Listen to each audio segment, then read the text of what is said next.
वल्लज़ी औहैना इलैका मिनल किताबि हुवल हक्कु मुसद्दिक़न lima बैना यदैहि इन्नल्लाहा बिइबादिही लख़बीरुन बसीर। अल्लाह वो ज़ात है जिसने आपकी तरफ ऐसी किताब को नाजिल किया, हुवल हक्कु, कि वही हक है। यानी अल्लाह ताला ने कुरान पाक से पहले अंबियाए किराम पर जो किताबें नाज़िल की, उनकी हिफाजत की ज़िम्मेदारी लोगों के ऊपर थी, अल्लाह ने खुद नहीं ली। और लोगों ने फिर उसका जो हाल किया वो सबके सामने है कि जो किताब अंबिया के ऊपर नाज़िल हुई, उन्हीं किताबों के अंदर अंबिया के ऊपर इल्ज़ामात लगाए गए।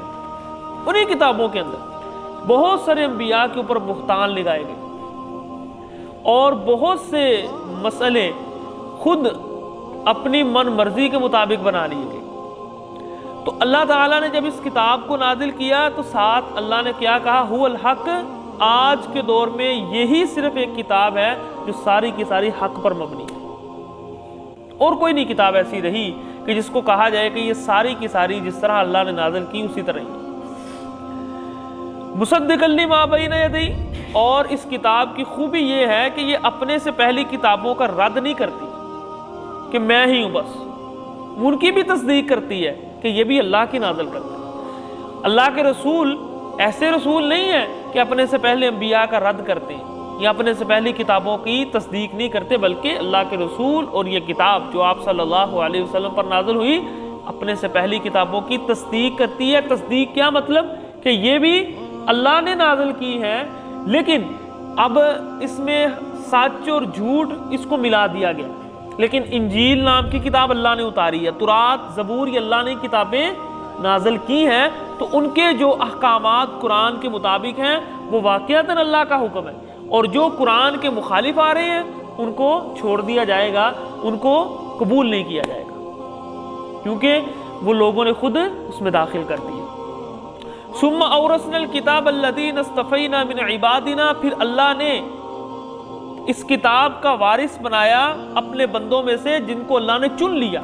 यानी पूरी कायनात में से जो उम्मत मुस्लिमा है ना, जिसने इस कुरान को हाथों हाथ लिया, इसको कबूल किया, ये हैं वो बंदे जिनको अल्लाह ने चुन लिया।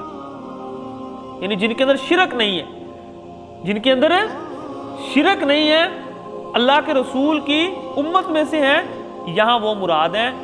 आगे फमिनहुम ज़ालिमुन लिनफ्सी, उनमें से बाज़ क्या है अपनी जानों पर जुल्म करने वाले। ये अब्दुल्ला बिन अब्बास रज़ी अल्लाह ताला अन्हु से सही एक सनद के साथ रिवायत आती है कि उन्होंने कहा कि इस आयत से मुराद जिनको अल्लाह यहाँ जिक्र कर रहे हैं ना कि हमने अपने बंदों में से चुन लिया, इससे मुराद पूरी उम्मत मुस्लिमा है, पूरी उम्मत जिसको अल्लाह ने इस किताब का वारिस बनाया। ये सिर्फ काम उलमा का नहीं है कि लोगों को जाकर वाज करे, कुंतुम खैरा उम्मतिन उखरिजत लिन्नास, अल्लाह ने पूरी उम्मत को कहा है कि आप बेहतरीन उम्मत हो कि लोगों को नेकियों का हुक्म और बुराइयों से रोकती है। तो ये सिर्फ ये कहा जाए कि ये सिर्फ उलमा का काम है लोगों को वाज करना और नसीहत करना, ऐसा नहीं है। अल्लाह ने हर एक की जिम्मेदारी लगाई है किसी ना किसी को समझाने की। तो यहाँ पर भी ऐसे ही है कि अल्लाह ने इस उम्मत को चुन लिया है अपनी किताब कुरान के लिए, और इनमें से भी बाज़ बंदे ऐसे हैं जो अपनी जानों पर जुल्म करते हैं, यानी उनकी बुराइयां नेकियों से ज़्यादा हैं। वमिनहुम मुक्तसिद, और कुछ ऐसे हैं जो म्याना रवी, बुराइयां और नेकियां बराबर हैं, और कुछ ऐसे हैं साबिकुम बिल खैरात, जिनकी नेकियां ज़्यादा हैं उनकी बुराइयों से। तो अब्दुल्ला बिन अब्बास रज़ी अल्लाह ताला अन्हु फरमाते हैं कि ये जो ज़ालिमुन लिनफ्सी ही है, यानी जिन्होंने अपनी जानों पर जुल्म किया, जिनकी बुराइयां ज़्यादा हैं, इनको अल्लाह ताला आग में दाखिल करेंगे, लेकिन जैसे ही इनके गुनाहों की सज़ा पूरी हो जाएगी अल्लाह इनको बाहर निकाल लेंगे। और जो म्याना रवी, उनके लिए असाब में आसानी होगी, जिनको अल्लाह ताला जन्नत में दाखिल कर देंगे, और जो नेकियां जिनकी ज़्यादा उन्होंने तो इंशाल्लाह जाना ही है, बगैर हिसाब के अल्लाह उनको दाखिल कर देंगे। तो बात करने का मकसद ये है कि उम्मत मुस्लिमा जिसके अंदर शिरक नहीं है, चाहे वो कितना ही गुनाहगार क्यों ना हो, आखिरकार उसने जन्नत में जाना ही जाना है। हाँ, अपने गुनाहों की सजा वो पूरी करेगा, और यही वो वक्त होगा कि जब काफिर कहेंगे कि काश हमने भी किसी ना किसी तरीके से कुछ ना कुछ نیکی کی ہوتی ہم بھی کسی نہ کسی درجے کے مسلمان ہوتے۔ اللہ نے اس جنت کو کافروں پر حرام کر دیا۔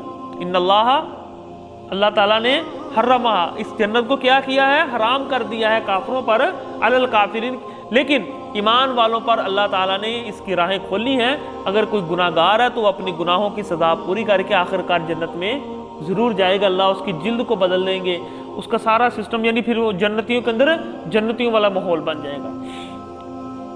جنات عدن یدخلونہا، یہ دلیل ہے کہ اللہ کیا کریں گے؟ ان کو ہمیشہ کی جنت میں داخل کریں گے۔